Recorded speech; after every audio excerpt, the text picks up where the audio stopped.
As últimas notícias que temos do dia. Rios e córregos inundando inúmeras cidades. Milhares sem energia elétrica após terrível furacão. 3 tufões acabaram de tocar o solo ao sul da cidade. E agora? O que é isso? Eu acho que é um terremoto. Eu nunca vi tais condições climáticas antes. Busquem abrigo imediatamente.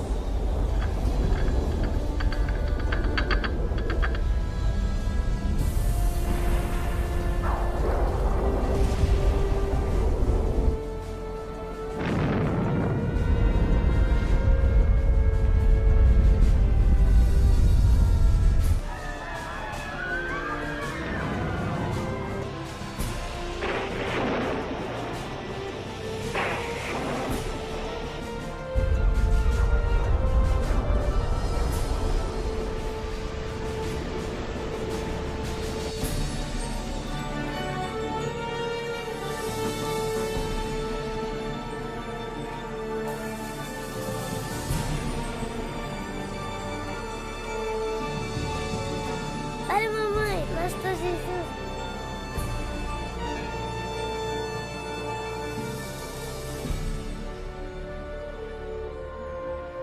Os livros proféticos da Bíblia, conhecidos por muito tempo como mistério.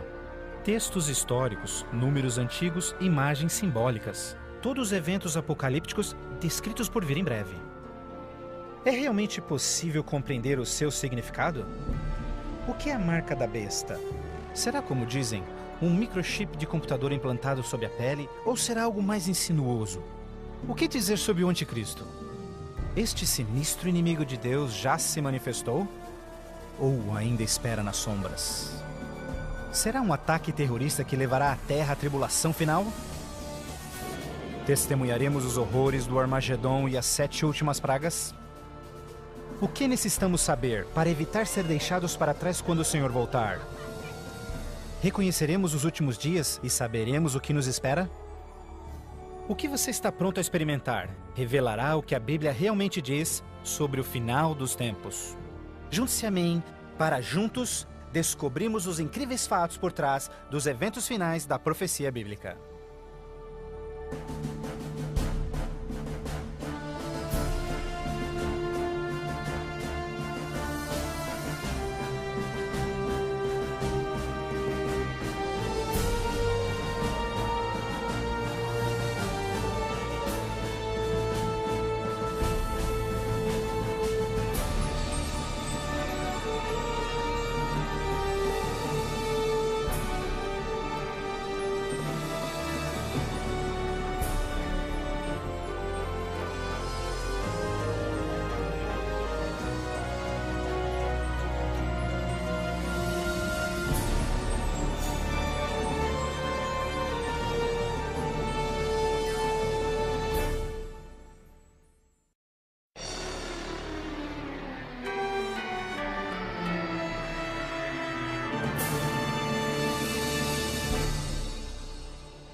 Mas você, Daniel, feche estas palavras.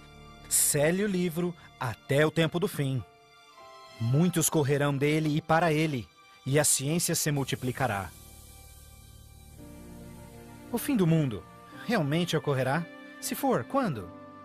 Esta é uma das mais importantes e misteriosas perguntas de todos os tempos.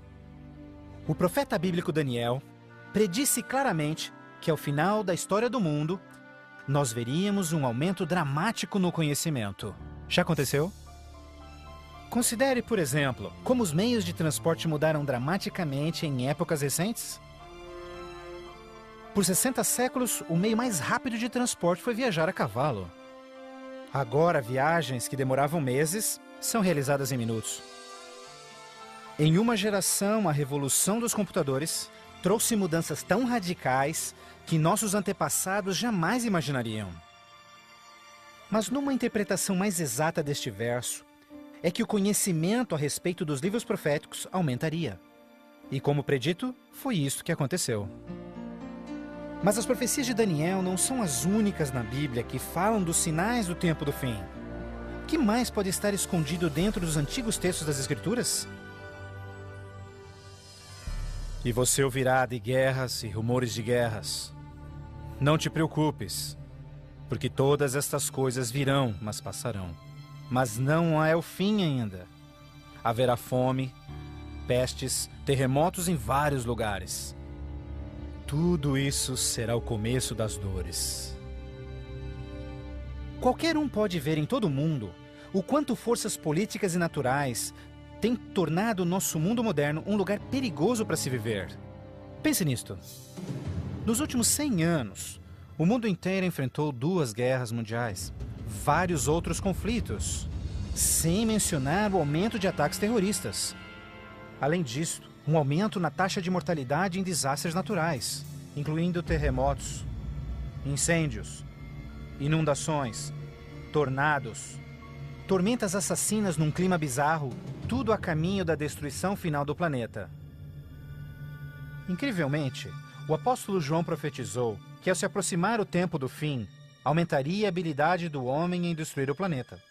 Apocalipse 11, verso 18, diz que virá o tempo em que Deus destruirá aqueles que destroem a terra. Está claro que esta previsão foi vividamente cumprida. Por séculos, o homem apenas fazia suas guerras com lanças fumegantes ou seus canhões à pólvora. Hoje, possuem armas devastadoras que podem rapidamente exterminar com a vida no planeta. Fato é que Jesus profetizou que se sua vinda fosse adiada, ninguém sobreviveria. O próprio Cristo nos alertou sobre estes perigos, mas que eles seriam apenas o início do fim. Poderia o homem fazer alguma coisa que pudesse dar início ao tempo do fim? Saiba que os últimos dias serão dias difíceis. Os homens serão amantes de si mesmos, amantes do dinheiro, gananciosos, presunçosos, blasfemos, desobedientes aos pais, ingratos, profanos, sem amor, irreconciliáveis, fofoqueiros, sem domínio próprio, grosseiros, sem consideração com o bem. Ninguém que haja vivido pelas últimas décadas poderá negar a contínua e espantosa queda moral de nossa sociedade moderna. Cada geração, continuamente, abre o envelope de aceitação comportamental. Como resultado, cada uma das gerações sucessoras operam sob um padrão moral mais baixo do que o seu padrão anterior. Infelizmente, parece não haver um fim a essa trilha vergonhosa. Nos dias de Noé, a decadência moral condenou o planeta à destruição com o dilúvio. Nos dias de Ló, as perversas e depravadas Sodoma e Gomorra foram cidades consumidas com o fogo do céu. Assim como nos dias de Ló, eles comiam, bebiam, compravam, vendiam, plantavam, construíam, mas no dia em que Ló saiu da cidade, caiu fogo e enxofre do céu e consumiu a todos. Assim também será no dia em que o Filho do Homem se manifestar. E em nossos dias, poderia ser incontrolável imoralidade e perversão novamente motivo para uma condenação vinda dos céus? Junto à imoralidade em nossa sociedade decaída, a Bíblia nos alerta que nos últimos dias haveria um dramático crescimento no espiritualismo e no ocultismo. Agora o Espírito diz terminantemente que nos últimos dias alguns abandonariam a fé, dando ouvidos a espíritos enganadores e doutrinas de demônios. A prática de comunicar-se com os mortos, extensamente proibida pelas Escrituras, tem amplamente sido aceitas inclusive em igrejas modernas. Programas de televisão e filmes apresentando os temas do arrebatamento e do ocultismo tornaram um assunto extremamente popular, especialmente entre os mais jovens. Apesar de todo este espiritualismo e incontrolável imoralidade, a Bíblia ensina que onde o pecado está em abundância, a graça está em superabundância. Portanto, uma grande notícia para os últimos dias, antes da volta de Jesus, foi a promessa de que as boas novas seriam anunciadas por todo o mundo. Então este evangelho do reino será pregado em todo o mundo em testemunha a todas as nações, então virá o fim. A então aparentemente insuperável missão de comunicar o evangelho aos 4 cantos da terra é uma rápida realidade. Com missionários, livros, fitas, transmissões via satélite e internet, o Evangelho tem se espalhado rapidamente pelo mundo. A mensagem da salvação nunca antes foi tão amplamente divulgada como hoje. A Bíblia revela que estamos vivendo, obviamente, nos últimos dias. O aumento da ciência, instabilidade global, declínio moral, um explosivo interesse pelo ocultismo, todos testificam o tempo do fim. Os sinais do fim estão claramente se cumprindo, mas ainda mais, a Bíblia também nos alerta que entre as forças do bem e do mal, em última instância levarão o mundo ao conflito do Armagedon. A qualquer momento, uma crise global sem explicação atingirá todo o planeta, numa crise tão devastadora que o mundo jamais viu. Haverá então grande tribulação, como jamais se viu anteriormente, nem jamais haverá. Qual será a catástrofe que dará início à crise final? E quando acontecerá? Poderia ser um devastador ato terrorista? Talvez uma crise econômica internacional? Talvez até um terremoto, um asteroide ou algum outro evento cataclísmico? Talvez um acidente químico ou uma praga biológica mortal? Talvez a combinação de alguns desses acidentes. Mas mesmo a Bíblia não identificando o evento crítico exato, ela revela as dramáticas cenas que se seguem. Mais adiante você compreenderá mais sobre essas surpreendentes, chocantes eventos que muitos cristãos ainda não estão preparados.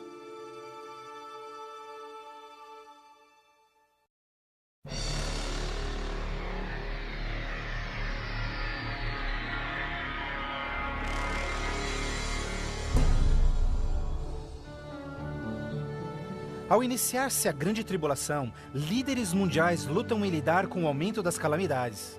Enquanto isso, verdadeiros cristãos dedicados a Deus experimentam o maravilhoso poder do Espírito Santo. Após estas coisas, eu vi outro anjo que vinha do céu, e a terra estava iluminada por sua glória. Este grande poder que iluminava o povo de Deus é o próprio Santo Espírito. Em santa confidência, eles testificam de Deus, intervindo pelas igrejas e também chamando os perdidos para Cristo. Eles permanecem firmes na palavra do Senhor e exortam todos ao arrependimento e obedecerem os mandamentos de Deus. Numa atmosfera de reavivamento, agita-se a terra. O Santo Espírito compele ministros e membros de igrejas a juntos trabalharem intensamente pelo Salvador. Ao se manifestar o trabalho do Santo Espírito, realizações de ocultismo também se intensificarão. Demônios caídos aparecerão a muitos, disfarçados de queridos seus que já morreram, ou personagens bíblicos do passado. Eles falam de paz e esperança, porém apresentam doutrinas contendo erros perigosos e sutis. Sobre estes a Bíblia nos alerta, porque estes são espíritos do mal, realizando milagres. Como você pode imaginar, estas manifestações supernaturais influenciarão muitos e são poucos os que estão preparados a se opor. A esta altura, famílias e igrejas tornaram-se ineficazes no combate a esta crescente onda de fraqueza global. Em meio a este tumultuado ambiente político e social, as pessoas desesperadamente procuram um caminho para combater esta onda universal de imoralidade. Líderes políticos e religiosos apelam por seus constituintes, pedindo por medidas legais a restauração dos princípios de Deus e a paz na terra. Como resultado desta pressão enganosa, os governantes aprovam leis que conflitam diretamente com as leis de Deus. Mas esta não é a primeira vez que isso acontece na história. Certamente você se recorda da familiar história de Daniel capítulo 3. Quando o rei de Babilônia, Nabucodonosor, ordenou a todos no seu reino que se curvassem e adorassem aquela enorme estátua de ouro que ele construíra. Entretanto, 3 jovens hebreus sabiam que essa ordem estava diretamente em contradição com o segundo mandamento sobre idolatria. Determinados em serem fiéis a Deus, recusaram adorar a estátua. O rei ordena furioso que sejam lançados na fornalha ardente, mas Deus miraculosamente interveio e salvou suas vidas. Depois, a história de Daniel na cova dos leões. Você se recorda do rei da Pérsia criando uma lei que proibia a todos de adorarem qualquer deus, senão ele, por 30 dias? Mas Daniel sabia que obedecer a esta lei seria uma violação do primeiro mandamento de Deus. Destemidamente, Daniel segue sua vida, orando diariamente a Deus, mesmo colocando sua vida em risco. Os inimigos de Daniel rapidamente denunciaram ao rei, que relutantemente teve que fazer cumprir-se a lei, lançando-o na cova dos leões. Mas novamente, Deus intervém com seu poder e miraculosamente poupa a vida de Daniel. Da mesma forma, nos tempos do fim, Apocalipse prediz que o poder do mal obrigará governantes de todo o mundo a endossarem leis que definam como as pessoas adorarão a Deus. Estas leis irão aparentemente promover a moralidade, mas na realidade, elas preparam o mundo para aderirem à marca da besta e o anticristo. Porque falsos cristos e falsos profetas surgirão e farão milagres e sinais maravilhosos para enganar, se possível até os salvos. Durante este período de crescentes crises, quando o mundo estiver desesperadamente buscando alívio e procurando uma estabilidade global, a ajuda virá de uma forma surpreendente. Em várias partes, por todo o mundo, se ouvirá: Jesus voltou! Jesus voltou! Um radiante e carismático ser se diz o Filho de Deus. Um exército de jornalistas se amontoa para ver este que realiza milagres sobrenaturais. Eles o ouvem repetir as mesmas palavras que Jesus falou nas Escrituras. Este evento será transmitido ao mundo via satélite. Milhões serão enganados com esta aparição, como sendo cumprida a profecia de que todo olho o verá. Inúmeras religiões estão ansiosas na expectativa por um Salvador. Então este deslumbrante ser aparenta ser a resposta às suas orações. Mas a Bíblia nos alerta em 2 Coríntios que Satanás pode transformar-se num anjo de luz. Infelizmente, não será Jesus quem o povo receberá de braços abertos, mas sim Satanás, disfarçado como Filho de Deus. Fazendo isso, o mal será capaz de unir o povo em todo o mundo e reconfirmar seu falso sistema de adoração. Assim, o mal concretiza a maior fraude que jamais se viu sobre a raça humana.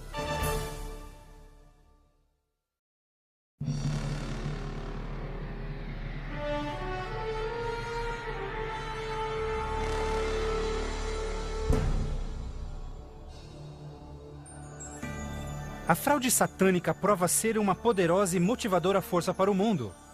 Muitos dos líderes espirituais aceitam este grande impostor, bem como o falso sistema de adoração que ele propõe. Com a intensificação das calamidades, líderes religiosos creem que o tempo não mais pode ser desperdiçado em convencer o mundo a aderir às doutrinas desse Messias contraventor. Aqui está a paciência dos santos. Aqui estão aqueles que guardam os mandamentos de Deus e a fé de Jesus. Nem todos serão enganados. Poucos serão aqueles que entenderão que a Bíblia havia alertado sobre esse incrível enganador, e eles sabem que o objetivo deste falso Messias é desviar o povo dos mandamentos de Deus. Mas essa não é a primeira vez que Satanás se apresenta como anjo de luz.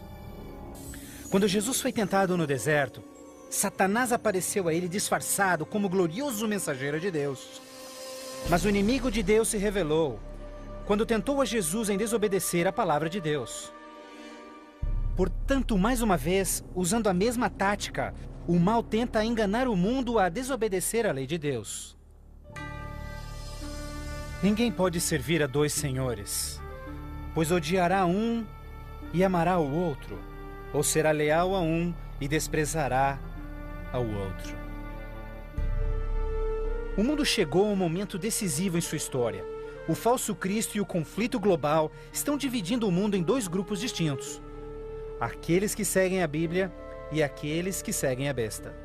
Ansiedade enche o coração do povo, e religião é o tópico supremo de todas as mentes. Entrevistas no rádio e TV, bem como nas cortes em debates, os verdadeiros seguidores de Deus serão levados diante os líderes mundiais. Ali apresentarão poderosas e eloquentes razões bíblicas para sua oposição, onde o falso sistema de adoração foi apresentado ao mundo. Os mandamentos de Deus e o que constitui a verdadeira adoração estarão ao centro de cada discussão. Movidos pelo poder do Santo Espírito, compelidos pelo argumento bíblico dos servos de Deus, milhares em todo o mundo converter-se-ão desde suas igrejas sem vida e se posicionarão junto aos impopulares, mas verdadeiros seguidores de Jesus. O que nos resta? Devemos obedecer a Deus ou ao homem, à tradição popular ou à Escritura, dividindo assim o mundo inteiro em dois grupos. De um lado, aqueles que receberam o selo de Deus, e do outro lado, aqueles que receberam o sinal da besta. Aquele que é injusto, siga sendo injusto. Aquele que é sujo, que siga sendo sujo. Aquele que é justo, que siga sendo justo. E aquele que é santo, que siga sendo santo. Este texto de Apocalipse antecede o próximo evento em que todo homem, mulher e criança fará sua final decisão, a favor ou contra Cristo. Ao lado de Deus estão aqueles que em fé observaram sua palavra, mesmo diante oposição. No outro lado, aqueles que escolheram a religião de tradições humanas. Assim como as portas da Arca de Noé fecharam-se instantes antes do dilúvio, a porta da graça será finalmente fechada para o mundo, e a graça de Deus não estará mais disponível para os perdidos. A segunda vinda de Cristo é iminente, mas primeiro, o mundo terá de atravessar as mais devastadoras pragas que jamais sobrevieram sobre a humanidade. Ouvi então uma voz vinda do templo dizendo aos 7 anjos: Vai e derrama sobre os povos as 7 taças da ira de Deus.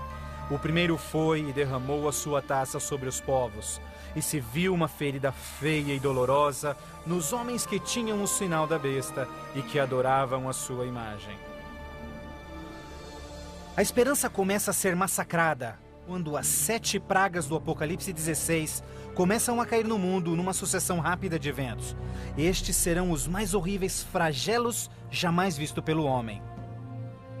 A primeira praga será extremamente dolorosa e provocará desmaios e agonizante sofrimento aos perdidos. Mais 6 devastadoras pragas rapidamente virão. O mar e os rios se tornarão em sangue. O sol terá tal força que provocará queimaduras com sua intensidade.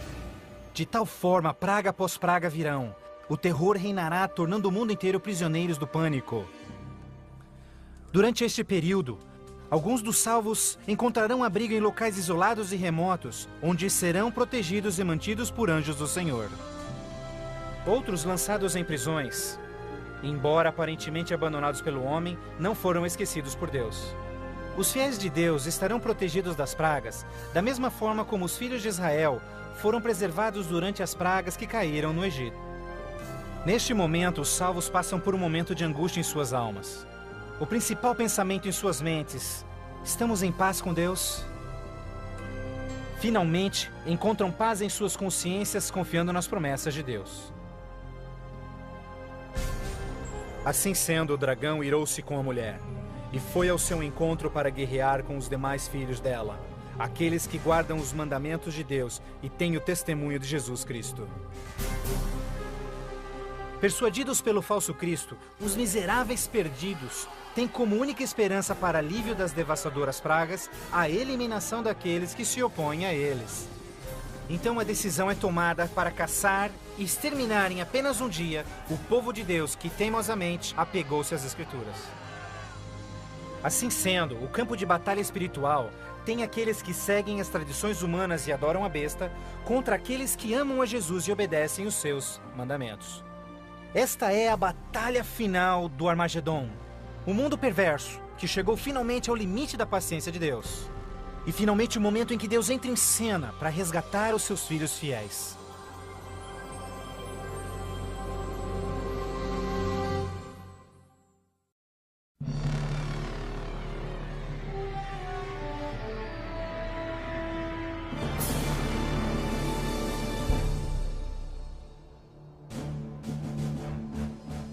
À meia-noite, o clamor foi ouvido. Aí vem o noivo. Na mais escura hora, a mais esperada esperança de todas as eras torna-se realidade. O comando da voz do próprio Deus é ouvido. Está cumprido! Aquela voz de trovão chacoalha os céus. Um imenso terremoto anuncia a aproximação do poderoso exército dos céus. Os filhos de Deus, há pouco sem cor e cansados, agora envoltos por um arco-íris, resplandecem diante de seus opressores. Suas faces brilham ao contemplarem seu Redentor e o vasto exército de anjos que vieram para levá-los para casa. Atentem, porque ele está vindo nas nuvens do céu, e todo olho o verá, inclusive os que lhe transpassaram, e todos os povos da terra chorarão por sua causa. Como você já sabe, este não será um momento de êxtase secreto. Todas as pessoas do planeta testemunharão este maravilhoso evento, e muitos estarão aterrorizados. Os ímpios fugirão desesperadamente para rochas e cavernas, tentando em vão esconder-se do santo rei que se aproxima. E como Jesus prometeu, os homens maus responsáveis por seu julgamento e crucifixão serão ressuscitados para presenciarem seu retorno nas nuvens do céu. Porque o Senhor, o próprio Deus, descerá dos céus, e como trovão, e com a voz do arcanjo, com o som de trombetas de Deus, os mortos em Cristo serão primeiramente ressuscitados. Um grandioso som de trombetas é ouvido pelos céus, e a poderosa voz de Deus chamará os santos que dormem no Senhor desde todas as épocas, dizendo: Despertem, despertem, despertem vós que no pó da terra dormem, levantem-se. Por toda a extensão do planeta, um exército de santos se erguerá do pó da terra. Despertarão cheios de juventude, glorificados e revestidos de imortalidade, sem nenhum traço de enfermidades ou defeitos. E aqueles que ficarem vivos nestes momentos finais serão também transformados. Num instante, receberão um novo corpo imortal. Os ímpios contemplarão em angústia todos estes incríveis sinais. Então nós, os que estivermos vivos, seremos todos levados junto deles nas nuvens para encontrarmos com o Senhor nos céus. E ali nós viveremos para sempre com o Senhor. Com o mundo inteiro em convulsão, os remidos voarão alto e serão erguidos acima da destruição. Eles voarão para a felicidade com o Senhor junto às nuvens de anjos. Nem dor, nem pecado, nem tristeza jamais haverá. O véu que os separava de seu Deus é para sempre removido, e contemplam agora o seu Deus e seus anjos face a face. E naquele dia, o dia da destruição de Deus, será de uma extremidade da terra a outra, e não haverá nem pranto, nem ajuntamento, nem funerais. Eles serão todos como lixo sobre toda a terra. Aos que ficarem para trás, o caos reinará no planeta. Entre os furacões, os gemidos de demônios, os terremotos, oceanos ferventes, ilhas submersas. Densas e escuras nuvens despejam tempestades gigantescas de granizo. Os ímpios que sobreviverem a essas catástrofes, em breve serão destruídos pela presença da glória de Deus. Seus corpos espalhados pela terra despojada pelos eventos finais. Então, pela primeira vez desde a fundação da Terra, o planeta está completamente abandonado e sem vida. Apenas Satanás e seus anjos caídos restarão como resultado de sua rebelião.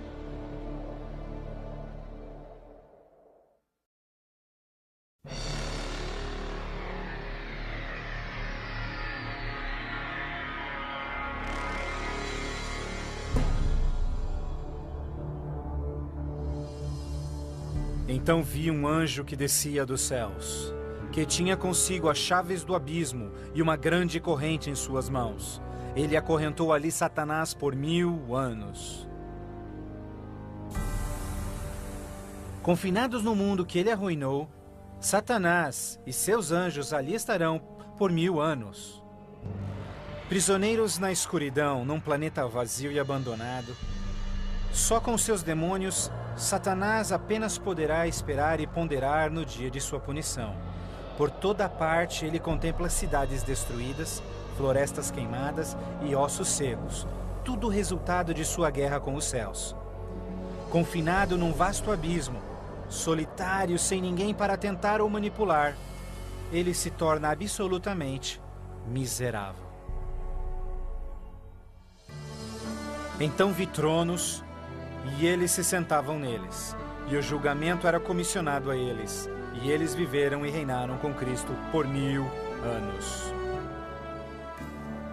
Enquanto Satanás pensa em seu destino, os remidos desfrutam sem palavras as alegrias dos céus. Cada um deles conhece então o seu anjo da guarda, que responde a cada uma de suas perguntas sobre as suas vidas. Então Deus, num ato de revelação absoluta, os convida a participarem como juízes, abrindo diante de si os registros dos que se perderam. Os remidos neste momento têm a oportunidade de entenderem por que algumas pessoas que esperavam ver ali não completarem a jornada. Os pensamentos dos ímpios são agora vividamente expostos e o véu é removido, revelando as batalhas espirituais que se levantaram por salvar-se-lhes as almas. Inclusive as ações e motivos dos anjos caídos se farão nítidas. O aberto e transparente caráter de Deus neste assunto é extraordinário. Como o apóstolo Paulo descreve em 1 Coríntios 6, verso 2, os salvos participarão no julgamento dos ímpios. Antes que um único pecador receba sua punição final, seus registros serão cuidadosamente revisados por seus conterrâneos, os quais entendem e sabem das lutas na vida na terra. Todas as palavras e atos dos ímpios serão pesados ante a palavra de Deus. A justiça de sua sentença é confirmada e o grau de sua punição determinado. Finalmente, ao final dos 1000 anos, Jesus e os remidos preparam-se para o seu retorno à terra. O tempo é chegado para Satanás, seus anjos e os perdidos, quando enfrentarão as últimas consequências por seus atos. Em breve, os mansos herdarão a terra. Mas primeiro, Deus executará a fase final de seu julgamento e extinguirá o pecado do universo.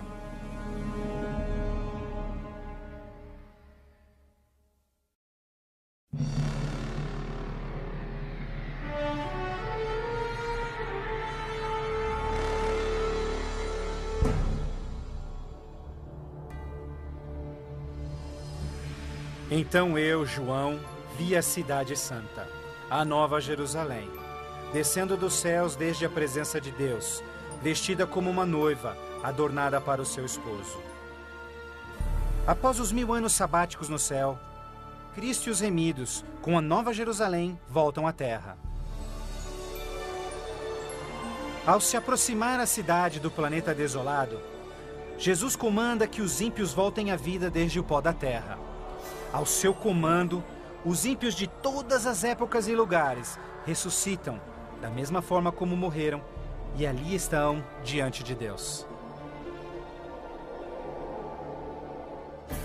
Ao Jesus descer, seus pés tocam o Monte das Oliveiras. Um tremendo terremoto abre o monte, transformando numa grande planície. Então, a Nova Jerusalém, a grande cidade de Deus, desce dos céus e descansa sua estrutura sobre a planície preparada por Deus. Agora, quando os 1000 anos terminarem, Satanás será solto de sua prisão, e então irá atrás de enganar as nações, a fim de uni-los para guerrear. Incrivelmente, Satanás consegue iludir seus seguidores mais uma vez e arregimenta-os para capturar a cidade celestial pela força. Generais e homens de guerra de todos os tempos, juntos unem suas habilidades para prepararem-se para o que eles imaginam ser a batalha monumental. Por este ato, os ímpios revelarão que seus corações não se converteram. Se fosse possível, eles destruiriam a Deus e seu trono e tomariam a cidade santa pela força. Pouco percebem eles que essa guerra fútil já estava perdida mesmo antes de começar. O juízo final chegou. Então eu vi os mortos, grandes e pequenos, todos diante de Deus. Livros eram abertos, e os mortos eram julgados, de acordo com seus atos. Subitamente, no alto acima da cidade, o Senhor aparece em seu glorioso trono. Todos os frágeis planos de guerra dos ímpios são imediatamente eliminados. Ao contemplarem a face de Deus, os ímpios dolorosamente tornam-se cientes de cada um de seus pecados. Lembram-se de cada momento em que silenciaram suas consciências, cada vez em que negaram os chamados do Santo Espírito. Muitos foram enterrados juntamente com os seus segredos pecaminosos, querendo ter com sucesso escondido todos os seus assassinatos e crimes. Vergonhosamente experimentam em primeira mão as palavras de Jesus ditas em Lucas, pois não há nada coberto que não será revelado, nada escondido que não se fará saber. Ao se apresentar diante deles vividamente o panorama de suas vidas, cada ímpio entende completamente que por sua própria e livre escolha rejeitaram a salvação. Tragicamente, a paz e alegria dos que estiverem na cidade nunca será desfrutada pelos ímpios. Com sentimento de desespero e sem esperança, são varridos e deixados sem palavras. Os rebeldes não podem negar a justiça de Deus, declarando-se culpados. Em uma só voz clamam: justo e verdadeiro são os teus caminhos, ó Rei dos Santos. E caindo prostrados, eles adoram o Príncipe da Vida. Eles subiam aos cantos da terra e cercaram o acampamento dos santos.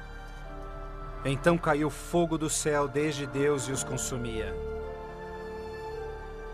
Finalmente, o tempo de encarar as consequências irreversíveis de suas ações. Sem nenhum aviso, fogo e enxofre caem do céu.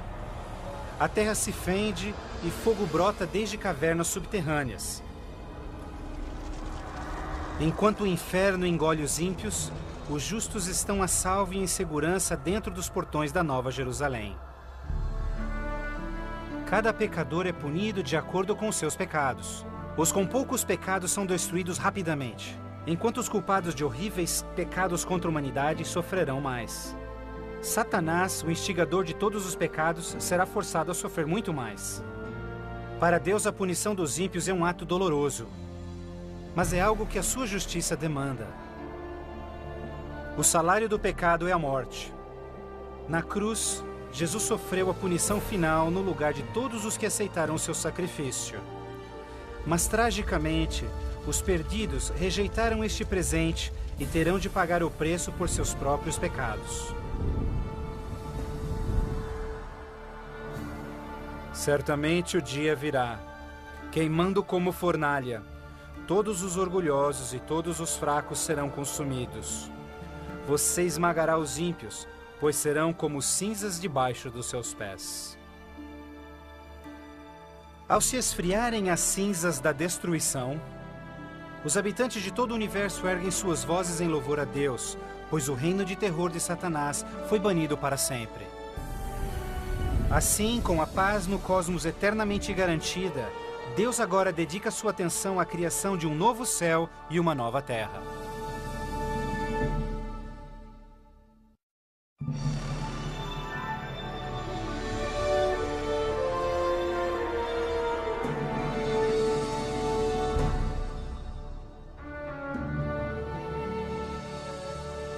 Vejo então um novo céu e nova terra, pois o primeiro céu e a primeira terra já passaram. Após a purificação da terra com fogo, o Senhor retoma seu miraculoso e maravilhoso ato de recriação. E pelo poder de sua palavra, a terra é restaurada à forma de seu lindo Éden. Ao seu comando, um lindo e verdejante carpete de grama cobre o planeta. Outro comando, terra e água voltam à vida. Incontáveis, complexos e magnificentes criaturas de todas as espécies pacificamente exploram um novo paraíso. A vigorizante atmosfera é pura e doce. A terra torna-se uma grande vitrine de criativa genialidade. E Deus enxugará as lágrimas de todos os olhos. E não haverá mais morte, nem sofrimento, nem pranto. Não haverá mais morte, pois as primeiras coisas são passadas. A segurança do universo está garantida. Com a Nova Jerusalém como sua capital, todas as criaturas regozijam-se no amor do domínio de Deus. Aqueles que foram resgatados da destruição eterna compartilham uma especial união com seu Criador, o que nenhum outro ser celestial poderia apreciar. Embora pecado e pecador foram para sempre destruídos, um traço desta grande rebelião ainda permanece. O que aconteceu com essas mãos? Estas são as marcas nas mãos, nos pés e no lado de Jesus. Ao passarem-se os dias inesquecíveis da eternidade, todas as memórias tristes e dolorosas se dissipam na glória brilhante e esplendorosa dos céus. Não mais atrelados a uma vida passageira, os imortais filhos de Deus são agora livres para alcançarem suas mais amplas ambições. Com ilimitada capacidade de absorver mais e mais conhecimento, revigoram as suas mentes. Sem barreiras, seus limites não mais os prendem à terra. Os remidos são agora livres para explorarem as maravilhosas obras de Deus em todo o universo. O céu é um lugar de perfeita paz e harmonia, onde o amor por Deus e pelos outros preenche todos os corações. A Bíblia promete que este reino pode ser seu eterno lar. Jesus deu-se em sacrifício na cruz para oferecer-te perdão e vitória sobre o pecado. Mais que qualquer coisa, Jesus quer que você viva com Ele neste novo lar. Se bem que Ele desesperadamente quer te salvar, Ele não pode forçá-lo em aceitar este presente. Você deve aceitá-lo por si mesmo. Por que não aceitá-lo hoje? Peça-lhe agora e Ele entrará em seu coração.